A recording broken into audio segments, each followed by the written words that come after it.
মহান আল্লাহ রাব্বুল আলামিন সূরাতুল আয-যারিয়াতের ভিতরে আল্লাহ বলেন, আমি আল্লাহ সমগ্র মানুষ এবং জিন জাতিকে, সমগ্র মানুষ এবং জিন্নাত গোষ্ঠীকে সৃষ্টি করছি একমাত্র আমি আল্লাহর গোলামি করার জন্য, আমি আল্লাহর দাসত্বতা আদায় করার জন্য, কোন মানুষের গোলামি করার জন্য না, না কোন পাওয়ারওয়ালা ব্যক্তি গোলামি করার জন্য না, না কোন দেবদেবীর পূজা করার জন্য না, না মাছের পূজা করার জন্য না, না গাছের পূজা করার জন্য না, না চন্দ্র সূর্যের পূজা করার জন্য না, না আল্লাহ বলেন ইল্লা লিয়াবুদুন, একমাত্র আমি আল্লাহর গোলামি করার জন্য আমি আল্লাহ সমগ্র মানুষ এবং জিন জাতিকে, সমগ্র মানুষ এবং জিন্নাত গোষ্ঠীকে সৃষ্টি করছি।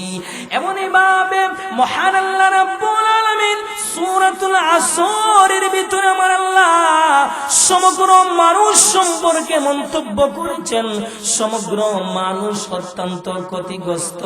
তবে আল্লাহ বলেন, যারা নাকি 4টি কর্মসূচি পালন করবি, 4টি বিধান পালন করবি, তারাই ক্ষতিগ্রস্ত থেকে রেহাই পাবে, তারাই পরীক্ষার ভিতরে পাস করবে। আল্লাহ বলেন ওয়াল আসর, আমার আল্লাহ সময়ের কসম কে বলেন? মহান আল্লাহ রাব্বুল আলামিন কোরআনের জায়গায় জায়গায় আমার আল্লাহ বিভিন্ন ভাবে কসম করছেন। যেমন আল্লাহ কসম করেন ওয়াশ-শাম, সূর্যের কসম, ওয়াল কামার, চন্দ্রের কসম, ওয়াল কালাম, কালামের কসম, ওয়াদ-দুহা, দুহার কসম, ওয়াত-তিন, তিনের কসম, ওয়াজ-যাইতুন, যাইতুনের কসম, ওয়াল-লাইল, রাত্রির কসম। এমনই ভাবে আল্লাহ সূরাতুল আসরের কসম কে বলেন ইন্নাল ইনসানা লাফি খুসর, আল্লাহ বলেন নিশ্চয় মানুষ অত্যন্ত ক্ষতিগ্রস্ত। তবে আল্লাহ বলেন যারা নাকি 4টি কর্মসূচি পালন করবে, 4টি বিধান পালন করবে, তারাই ক্ষতিগ্রস্ত থেকে রেহাই পাবে, তারাই পরীক্ষার ভিতরে পাস করবে। প্রথম নম্বর কর্মসূচি আমার আল্লাহ সূরাতুল আসরের ভিতরে আল্লাহ বলেন ইল্লাল্লাযীনা আমানু, যারা ঈমানওয়ালা হবে, যারা ঈমানদার হবে, তারাই ক্ষতিগ্রস্ত থেকে রেহাই পাবে, তারাই পরীক্ষার ভিতরে পাস করবে। শুধু তা নয়, 2 নম্বর কর্মসূচি আমার আল্লাহ সূরাতুল আসরের ভিতরে আল্লাহ বলেন ওয়ামিলুস সালিহাত, যারা নেক আমল করবে তারাই ক্ষতিগ্রস্ত থেকে রেহাই পাবে, তারাই পরীক্ষার ভিতরে পাস করবে। 3 নম্বর কর্মসূচি হলো ওয়াতাওয়াসাউ বিল হক, যারা হক কথা বলবে তারাই ক্ষতিগ্রস্ত থেকে রেহাই পাবে, তারাই পরীক্ষার ভিতরে পাস করবে। 4 নম্বর কর্মসূচি হলো ওয়াতাওয়াসাউ বিস সাবর, যারা ধৈর্য ধারণ করবে, সবর অবলম্বন করবে, তারাই ক্ষতিগ্রস্ত থেকে রেহাই পাবে, তারাই পরীক্ষার ভিতরে পাস করবে। পরীক্ষার ভিতরে যখন পাস করবে, পাস করার পর রেজাল্টটা যখন আউট করা হবে, ফলাফলটা যখন ঘোষণা করা হবে, ফলাফল প্রকাশের জন্য আমার আল্লাহ একটা দিন নির্ধারণ করে রেখেছেন, যাকে বলা হয় কিয়ামতের দিন বা হাসরের ময়দান। সেই দিন সমস্ত পরীক্ষার্থীদের রেজাল্ট আউট করা হবে, ফলাফল ঘোষণা করা হবে। সেই দিন ধরা পড়বে কে পরীক্ষার ভিতরে পাস করেছো আর কে পরীক্ষার ভিতরে ফেল করেছো। পরীক্ষার ভিতরে যদি পাস করতে পারো তাহলে তোমার রেজাল্টটা অর্থাৎ তোমার আমলনামাটা দেওয়া হবে ডান হাতে, আমলনামা যদি দেওয়া হয় ডান হাতে, আল্লাহ বলেন ফাসাউফা ইউহাসাবু হিসাবান ইয়াসীরা, তোমার হিসাব নিকাশ সহজ হয়ে যাবে। হিসাব নিকাশ যদি সহজ হয়ে যায় জান্নাতে যাওয়াও সহজ হয়ে যাবে। জোরে কন্না সুবহানাল্লাহ। মুসলমান ভাই, আর কিয়ামতের কঠিন ময়দানে, হাসরের কঠিন ময়দানে যদি তোমার আমলনামাটা দেওয়া হবে বাম হাতে। যদি দেওয়া হয় তাহলে তুমি মরণের জন্য আহ্বান করবে। শুধু তা নয়, তোমাকে জাহান্নামের গর্তের ভিতরে প্রবেশ করানো হবে। তাহলে বোঝা যায় ফলাফলের উপর ভিত্তি করে পুরস্কার বা শাস্তি ভোগ করতে হবে। এজন্য আমার আল্লাহ হাসরের ময়দান কায়েম করবেন, সেখানে ইনসাফের বিচার হবে। কিয়ামত হলো হাসরের ময়দান বা বিচার দিবস কায়েম হওয়ার প্রাথমিক ব্যবস্থা। এজন্য আমার আল্লাহ কিয়ামতের ভয়াবহ অবস্থা সম্পর্কে, বিভীষিকাময় অবস্থা সম্পর্কে মহান আল্লাহ কোরআনের জায়গায় জায়গায় আমার আল্লাহ তুলে ধরেছেন। এজন্য কিয়ামতের ভয়াবহ অবস্থা সম্পর্কে, বিভীষিকাময় অবস্থা সম্পর্কে মহান আল্লাহ কোরআনের জায়গায় জায়গায় বিভিন্ন ভাবে আমার আল্লাহ তুলে ধরেছেন। তাহলে এবার আসুন, কিয়ামতের দিন ইসরাফিল আলাইহিস সালাতু ওয়াস সালাম যখন সিংহার ভিতরে ফুৎকার দেবে, সিংহার ভিতরে ফুৎকার দেওয়ার পর পরিস্থিতিটা কি হবে? আল্লাহু আকবার। আমার ভাই, মুহররমের 10 তারিখ সকালের দিকে কেউ বা শুয়ে আরাম করবে, আবার কেউ বা ব্যবসা বাণিজ্য নিয়ে ব্যস্ত থাকবে, আবার কেউ বা অন্য কোনো কাজে ব্যস্ত থাকবে। এমতো অবস্থায় এমন সময় একটি আওয়াজ সবার কানে পৌঁছবে, পূর্ব থেকে পশ্চিম পর্যন্ত যারই কানে এই আওয়াজটা পৌঁছবে সবাই অত্যন্ত মনোযোগ সহকারে শুনতে থাকবে, মনোযোগ সহকারে শ্রবণ করতে থাকবে এবং এই আওয়াজটা খুঁজতে থাকবে। সামান্য একটু চলার পর দেখা যাবে আওয়াজটা আস্তে আস্তে বড় হচ্ছে, প্রকট হচ্ছে, কঠিন হচ্ছে এবং বিজলির রূপ ধারণ করছে।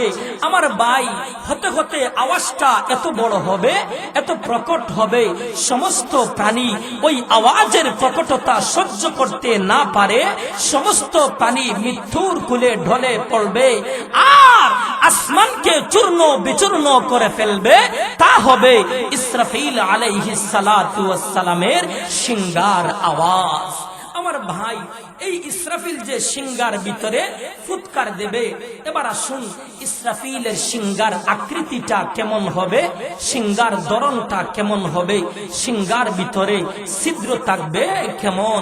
আল্লাহর রাসূল বলেন, আল্লাহর কসম, আল্লাহর কসম, আসমান এবং জমিনকে গোলাকার করলে যত বড় হবে সিংহার প্রশস্ত হবে তত বড়। জুরে কন্না আল্লাহু আকবার।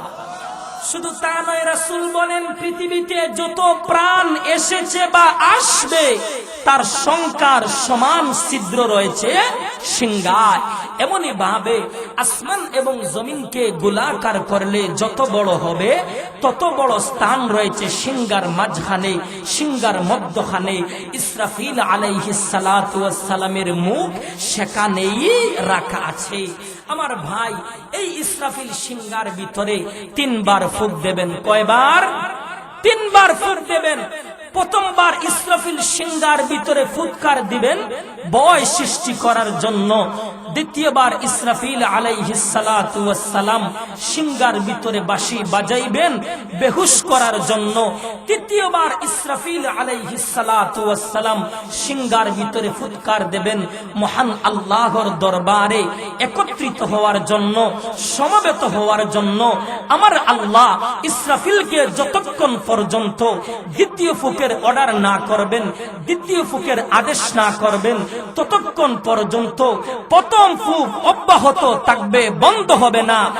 আর যখন আল্লাহ ইসরাফিলকে দ্বিতীয় ফুকের আদেশ করবেন, দ্বিতীয় ফুকের অর্ডার করবেন, ফুক দেওয়ার পর এমন ভয়াবহ অবস্থা হবে, সেই দিন মানুষ কিয়ামতের ভয়াবহ অবস্থা দেখা, বিভীষিকাময় অবস্থা দেখা মানুষ ভয়ে মাটিতে পড়ে যাবে।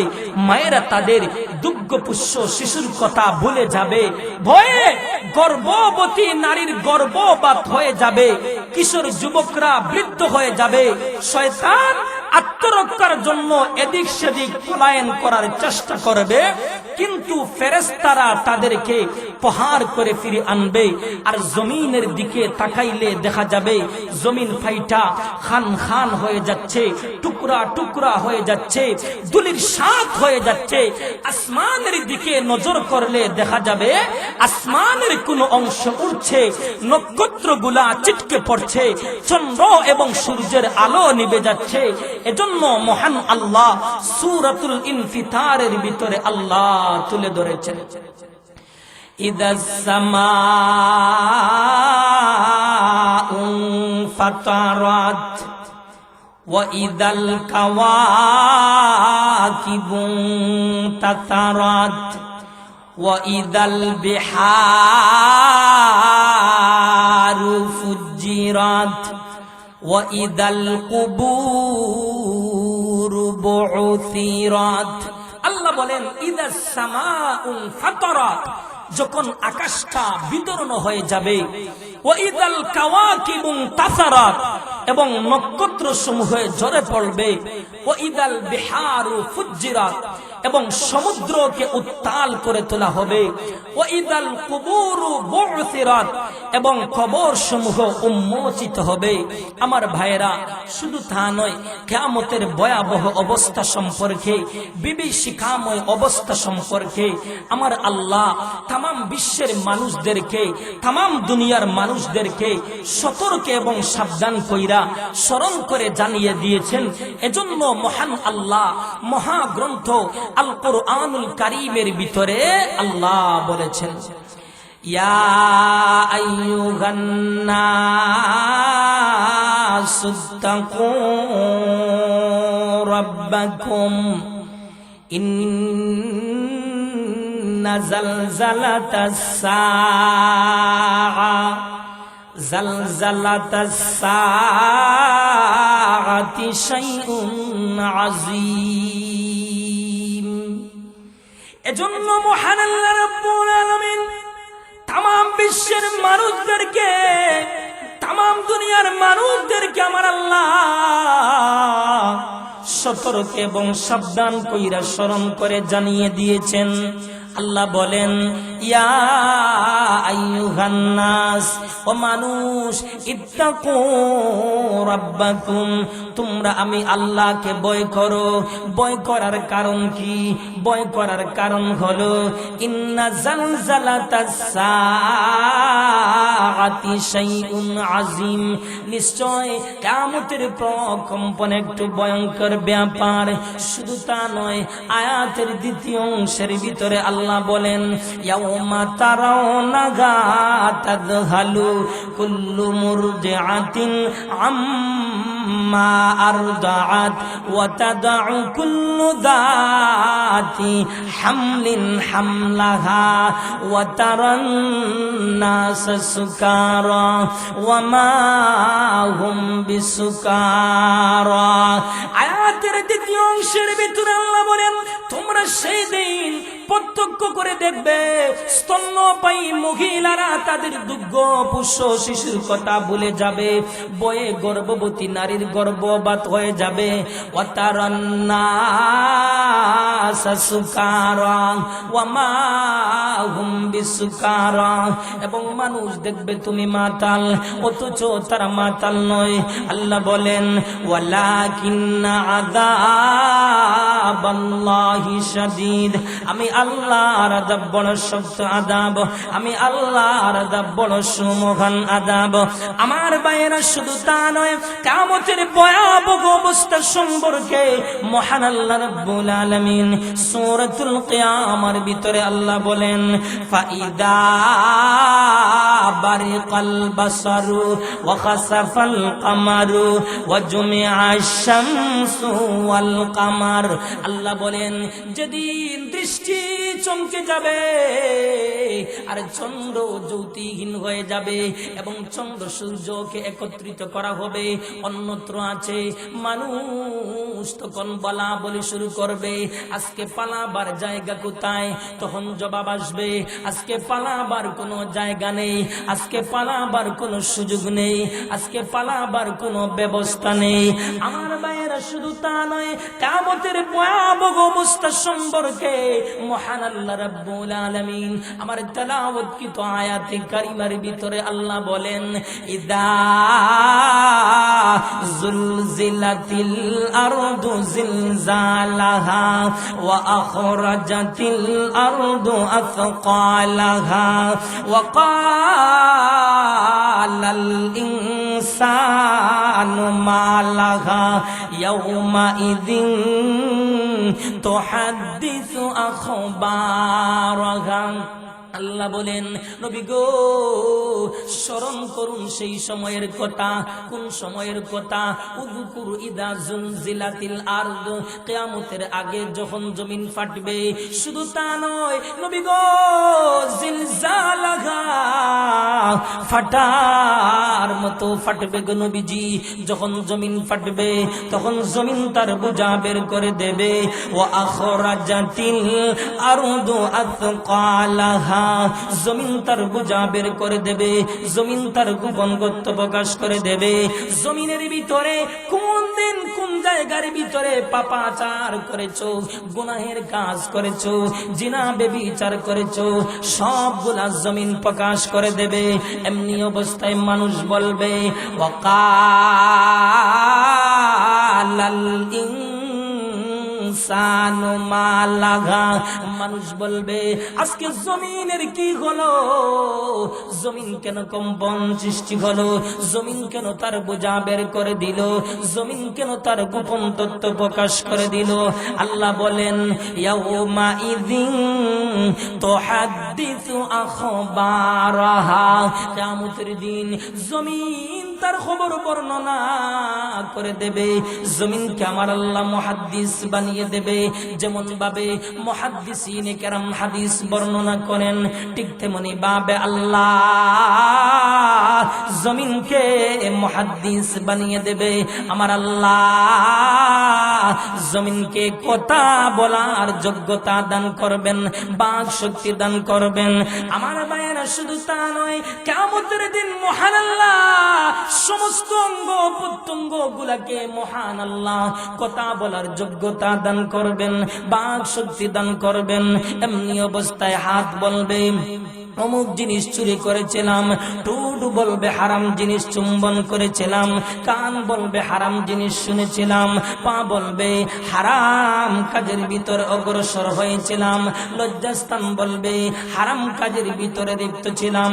এইভাবে সমস্ত অঙ্গ প্রত্যঙ্গ গুলাকে মহান আল্লাহ কথা বলার যোগ্যতা দান করবেন। আমার আল্লাহর আদালতে মামলা দায়ের করবে। এমন কি জমিনও আমার আল্লাহর আদালতে মামলা দায়ের করবে।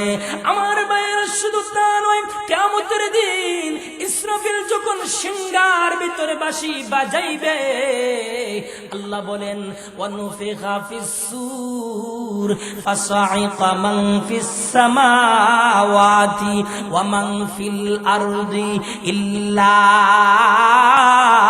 আল্লাহ। আল্লাহ বলেন, কিয়ামতের দিন ইসরাফিল যখন সিংহার ভিতরে বাঁশি বাজাইবে, ফলে আসমান এবং জমিনের ভিতরে যারা আছেন সবাই বেহুশ হয়ে যাবেন। তবে আল্লাহ বলেন, ইল্লা মান শাআল্লাহ, আমি আল্লাহ যাকে ইচ্ছা তাকে বেহুশ করব। তাফসীরের কিতাবের ভিতরে পাওয়া যায়, ইসরাফিলের সিংহার আওয়াজ শুনে যারা বেহুশ হবেন না তারা হলেন জিবরাইল, তারা হলেন মিকাইল, তারা হলেন ইসরাফিল, তারা হলেন আজরাইল। আবার কোন কোন বর্ণনায় আরশ বহনকারী ফেরেশতাগণের কথা উল্লেখ করা হয়েছে, তারাও সেই দিন বেহুশ হবেন না। আল্লাহ বলেন, ওয়ায়াহমিলু আরশা রাব্বিকা ফাওকাহুম ইয়াওমা ইযিন তামানিয়া। আল্লাহ বলেন, কিয়ামতের দিন 8 জন ফেরেশতা আল্লাহর আরশ বহন করে রাখবে। আমার ভাইয়েরা, শুধু তা নয়, কিয়ামতের দিন ইসরাফিল যখন সিংহার ভিতরে ফুৎকার দেবেন, সিংহার ভিতরে ফুৎকার দেওয়ার সাথে সাথে সমস্ত প্রাণী জগৎ ধ্বংস হয়ে যাওয়ার পর মালাকুল মউত আজরাইল আল্লাহর দরবারে গিয়া বলবেন, প্রভু গো, সবাই মৃত্যুর মুখে পতিত হয়েছে, আমার আল্লাহ সব জানেন। এরপর জিজ্ঞাসা করবেন, আরে আজরাইল, আরে কে কে বাকি রয়েছে? এবার আজরাইল বলবেন, ওগো মালিক, আপনি বাকি রয়েছেন, কিন্তু আপনার মরণ হবে না। আর জিবরাইল, মিকাইল, ইসরাফিল আর আমি আজরাইল আর আরশ বহনকারী ফেরেশতাগণ বাকি রয়েছে। এবার মহান আল্লাহ রাব্বুল আলামিন মালাকুল মউত আজরাইলকে বলবেন, ও মালাকুল মউত আজরাইল, যাও যাও, তুমি জিবরাইল এবং মিকাইলের জানটা কবজ করো। এবার মালাকুল মউত আজরাইল জিবরাইল এবং মিকাইলের জান কবজ করবেন। জান কবজ কইরা আল্লাহর আদালতে গিয়া বলবেন, প্রভু গো, জিবরাইল এবং মিকাইলের জান কবজ করা হয়েছে, আমার আল্লাহ সব জানেন। এরপর জিজ্ঞাসা করবেন, আর কে কে বাকি রয়েছে? মালাকুল মউত আজরাইল বলবেন, ওগো মালিক, আপনি বাকি রয়েছেন, কিন্তু আপনার মরণ হবে না। ইসরাফিল আর আমি আজরাইল আর আরশ বহনকারী ফেরেশতাগণ বাকি রয়েছি। এবার মহান আল্লাহ মালাকুল মউত আজরাইলকে বলবেন, ওরে আজরাইল, যাও যাও, তুমি এবার আরশ বহনকারী ফেরেশতাগণের জানটা কবজ করো। এবার আজরাইল আরশ বহনকারী ফেরেশতাগণের জান কবজ করবেন। আমার আল্লাহর আদালতে গিয়া বলবেন, ওগো মালিক, আরশ বহনকারী ফেরেশতাগণের জান কবজ করা হয়েছে, আমার আল্লাহ সব জানেন। এরপর জিজ্ঞাসা করবেন, আর কে কে বাকি রয়েছে? মালাকুল মউত আজরাইল বলবেন, প্রভু গো, আপনি বাকি রয়েছেন, কিন্তু আপনার মরণ হবে না। আর ইসরাফিল আর আমি আজরাইল বাকি রয়েছি। এবার মহান আল্লাহ আরশকে আদেশ করবেন, ইসরাফিলের কাছ থেকে সিংহা নিয়ে নাও। এবার মহান আল্লাহ ইসরাফিল এবং আজরাইলকে বলবেন, ও ইসরাফিল এবং আজরাইল, তোমরাও কি সৃষ্টি? বলে হ্যাঁ, আমরাও সৃষ্টি। তোমরাও কি মরণশীল? বলে হ্যাঁ, আমরাও মরণশীল। তাহলে তোমরাও মরে যাও। সাথে সাথে ইসরাফিল এবং আজরাইলের মরণ হয়ে যাবে। আল্লাহ বলেন, কুল্লু শাইইন হালিকুন ইল্লা ওয়াজহা, কুল্লু মান আলাইহা ফান, ওয়া ইয়াবকা ওয়াজহু রাব্বিকা যুল জালালি ওয়াল ইকরাম। আল্লাহ বলবেন, কুল্লু শাইইন হালিকুন ইল্লা ওয়াজহা, কুল্লু মান আলাইহা ফান, ওয়া ইয়াবকা ওয়াজহু রাব্বিকা যুল জালালি ওয়াল ইকরাম। সবকিছু খান খান হয়ে যাবে, সবকিছু দুলির সাথ হয়ে যাবে, শুধুমাত্র আমার আল্লাহই বিদ্যমান থাকবেন। জোরে কন্না আল্লাহু আকবার। আমার ভাই, এরপর আল্লাহ আসমান এবং জমিনকে গুটিয়ে ফেলা হবে, যেভাবে তাবিজের কাগজকে গুটানো হয়। আল্লাহ বলেন, ওয়াল আরদু জামিআন কাবজাতুহু ইয়াউমাল কিয়ামাতি ওয়াস সামাওয়াতু মাতউইয়াতুম বিয়ামিনি। আল্লাহ বলেন, গোটা পৃথিবী আল্লাহর বাম হাতের মুঠোতে গুটানো থাকবে, আর আসমান সমূহ বাস করা অবস্থায় আল্লাহর ডান হাতে থাকবে। তাফসীর ইবনে কাসিরের ভিতরে লেখা হয়, সব মিলে মহান আল্লাহর হাতে সরিষার দানা পরিমাণ হবে। জোরে কন্না সুবহানাল্লাহ।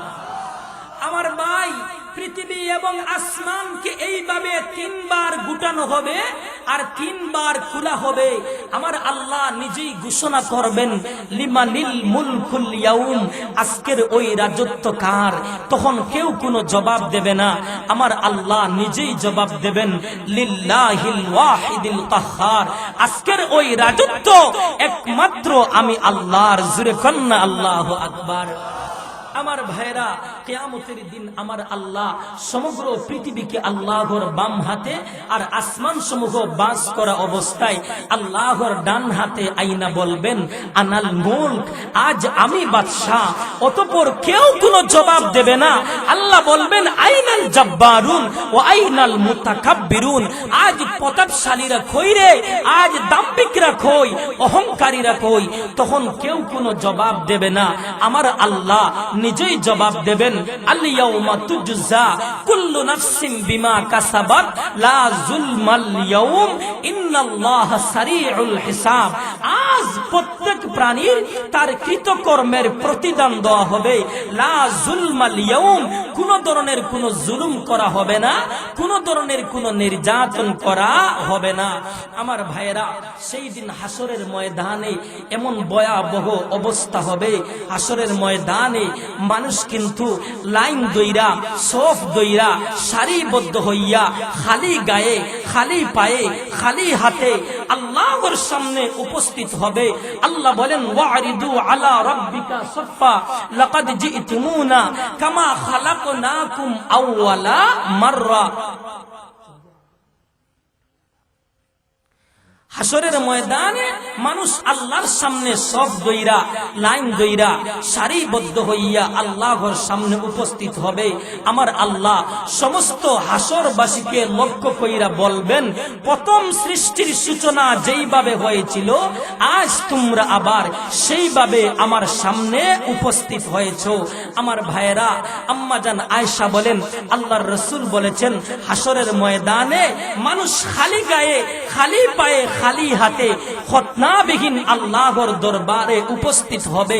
আম্মাজান আয়েশা নবীজির জবান মুবারকের কথা শুইনা জিজ্ঞাসা করলেন, ইয়া রাসূলুল্লাহ, সেই দিন হাসরের ময়দানে পুরুষ এবং মহিলা কি ওইভাবে উঠবে, একজন আরেকজনকে দেখবে? আল্লাহর রাসূল বলেন, ও আয়েশা, সেই দিন হাসরের ময়দানে এমন ভয়াবহ অবস্থা হবে, সবাই ঊর্ধ্বমুখী অবস্থায় থাকবে, কেউ কারো দিকে তাকানোর কোনো সুযোগ হবে না, এর ইচ্ছাও কারো অন্তরের ভিতরে আসবে না। আল্লাহর রাসূল বলেন, সেই দিন হাসরের ময়দানে সর্বপ্রথম ইব্রাহিম পয়গম্বরকে কাপড় পরিধান করানো হবে। উলামায়ে কেরাম তার কারণ লিখেছেন, ইব্রাহিম পয়গম্বর সর্বপ্রথম দরিদ্রকে কাপড় পরিধান করিয়েছেন।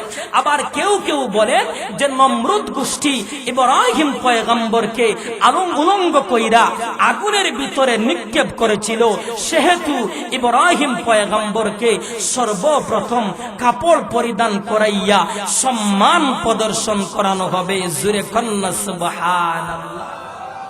এজন্য ভাই, সেই দিন হাসরের ময়দানে সুস্থ সবল অন্তর ছাড়া কোনো কিছুই কাজে আসবে না। সবাই নিজের চিন্তায় নিজে ব্যস্ত থাকবে, যার যার চিন্তায় ব্যস্ত থাকবে। সেই দিন লাভবান হবে এবং সফল হবে ওই ব্যক্তি, যেই ব্যক্তি সুস্থ সবল অন্তর নিয়ে আল্লাহর কাছে আসতে পারবে, আল্লাহর কাছে পৌঁছতে পারবে। আর যেই অন্তরের ভিতরে থাকবে আল্লাহর বড়ত্ব, আল্লাহর বিধান গুরুত্ব, বিশ্ব নবীর সুন্নতের গুরুত্ব। আসুন আল্লাহ পাক রব্বুল আলামিন আমাদের সকলকে বেশি বেশি কইরা আল্লাহর বিধান অনুযায়ী এবং নবীজির সুন্নাহ অনুযায়ী জীবন যাপন গঠন করার আল্লাহ যেন সকলকে তৌফিক দান করেন, আমিন। শেষ কথাটি হলো, সমগ্র হাসরবাসী দুই দলে বিভক্ত হবে। এক দল হবে জান্নাতি, আরেক দল হবে জাহান্নামী। আল্লাহ পাক রব্বুল আলামিন আমাদের সকলকে জান্নাতীদের দলের অন্তর্ভুক্ত হইয়া চিরসুখের জায়গা জান্নাতের মেহমান হওয়ার আল্লাহ যেন সকলকে তৌফিক দান করেন, আমিন। ওয়া আখিরু দাওয়ানা আনিল হামদুলিল্লাহি রাব্বিল আলামিন।